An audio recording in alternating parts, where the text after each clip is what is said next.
বীরভূম জেলা তৃণমূল কংগ্রেসের সাংগঠনিক দিক থেকে এক নতুন দিশার সূচনা হলো আজ।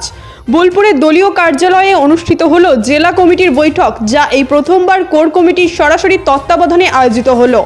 এর আগে অনুব্রত মণ্ডলের নেতৃত্বে এই বৈঠকগুলি জেলা সভাপতির তত্ত্বাবধানে অনুষ্ঠিত হতো, কিন্তু আজকের বৈঠকে উপস্থিত ছিলেন জেলার প্রতিটি ব্লক ও অঞ্চলের সভাপতি, যা দলীয় ঐক্যের এক দৃঢ় বার্তা বহন করে। জেলা কোর কমিটির চেয়ারম্যান আশিস বন্দ্যোপাধ্যায় জানান, আজকের বৈঠকের মূল আলোচ্য বিষয় ছিল 21শে জুলাই কলকাতায় অনুষ্ঠিত হতে চলা শহীদ দিবস সমাবেশ। তিনি বলেন, প্রতিটি ব্লক ও অঞ্চল থেকে যেন ব্যাপক সংখ্যায় কর্মী ও সমর্থক শহীদ দিবসে অংশগ্রহণ করেন, সেই প্রস্তুতি নিয়ে বিস্তারিত আলোচনা হয়েছে। দলের শৃঙ্খলা, সংগঠনের শক্তি ও আগামী কর্মপন্থা নিয়েও মত বিনিময় হয় বৈঠকে। তৃণমূলের এই সাংগঠনিক বৈঠক রাজনৈতিক মহলে বেশ তাৎপর্যপূর্ণ বলে মনে করা হচ্ছে। বীরভূমের বোলপুর থেকে বিশাল দাসের রিপোর্ট, তারাপীঠ টিভি। 21শে জুলাই এই 21শে জুলাই তো আজকে নয়, 93 সালের 21শে। আর ওই দিনে আমরা স্পটে, আমি, চাঁদু, সুজন ব্যানার্জি, বোধহয় আমাদের বিকাশ, মলয় মুখার্জি, তখন আমরা সবাই ওখানে ছিলাম। সুদীপ্ত ছিল। এটা 93 সালের ব্যাপার। সেই দুর্দর্শ দিনটা দেখলে গা আজকে ওঠে আমাদের। এই কারণেই 21শে জুলাই যে মিটিং হলো, সবাইকে যাওয়ার জন্য বার্তা, এবং বীরভূম জেলা থেকে না বেশি ব্যাপক লোক যায় তার ইতিহাসটা বলার জন্য। আর ওই ইতিহাসটা যেটা চাঁদু বললো, সেটা চাঁদু সুন্দর করে বললো। ওই ইতিহাসটা সবাই জানে না, ভয়ঙ্কর এক ইতিহাস।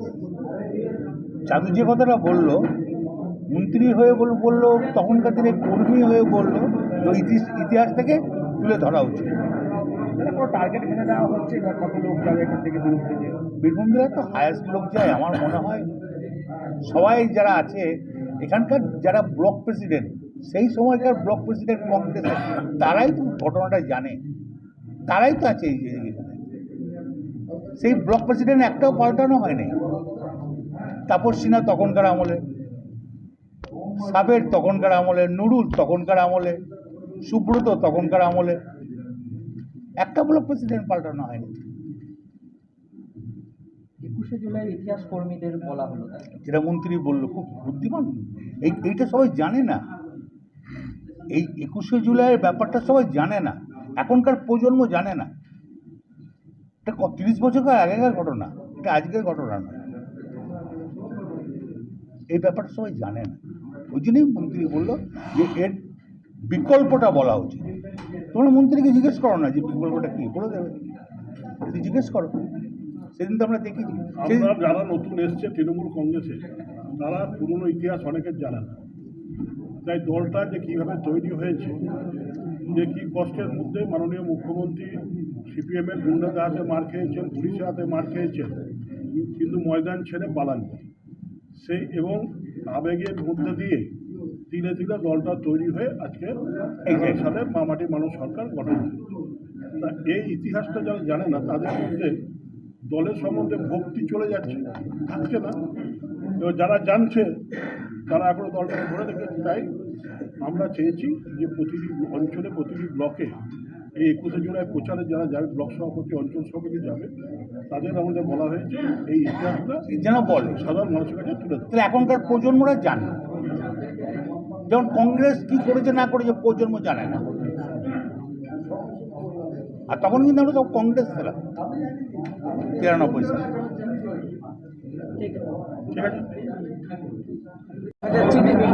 দ্বন্দ্ব প্রকাশ্যেই আসছে না, এসব দ্বন্দ্ব নয়। আর দ্বন্দ্ব আপনারা লাগাচ্ছেন, দ্বন্দ্ব আপনারা লাগাচ্ছেন, দ্বন্দ্ব আমাদের না। আমরা দ্বন্দ্বহীন। হ্যাঁ, আপনারা দেখলেন কতটা প্রাসঙ্গিক বার্তা আপনারা দিতে পারেন, এটা আমরা মনে করছি। তো এত এত বুঝতে পারছেন না, একটা শুধুমাত্র মেসেজের মধ্যে দিয়ে এই লোক সমাবেশ হচ্ছে।